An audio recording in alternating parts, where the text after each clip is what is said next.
अब प्रश्न उठता है कि केवल शब्द बोलने से इतनी शक्ति कैसे आ सकती है। उत्तर यह है कि राम नाम केवल शब्द नहीं बल्कि चेतन ध्वनि है। जब यह ध्वनि बार बार जपी जाती है तो यह मन की तरंगों को उसी मूल नाद से जोड़ देती है जिससे सृष्टि बनी थी।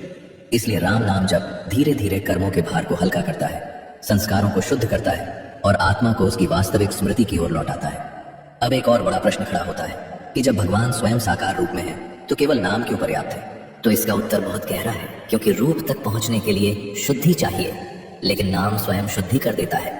इसीलिए कलयुग में नाम को रूप से ऊपर रखा गया। अब यह भी समझना आवश्यक है कि राम नाम कोई मंत्र नहीं जिसे नियमों में बांधा जाए। ये तो स्मरण है, और स्मरण में कोई विधि नहीं होती, कोई पात्रता नहीं होती, कोई योग्यता नहीं होती।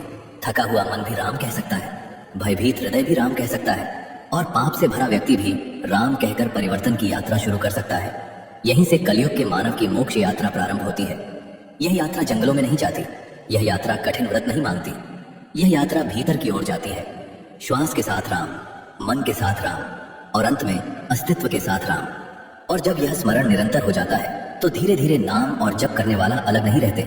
तब नाम ही साधक बन जाता है और साधक ही नाम बन जाता है। यही वो अवस्था है जहां मोक्ष किसी भविष्य की घटना नहीं बल्कि वर्तमान का अनुभव बन जाता है।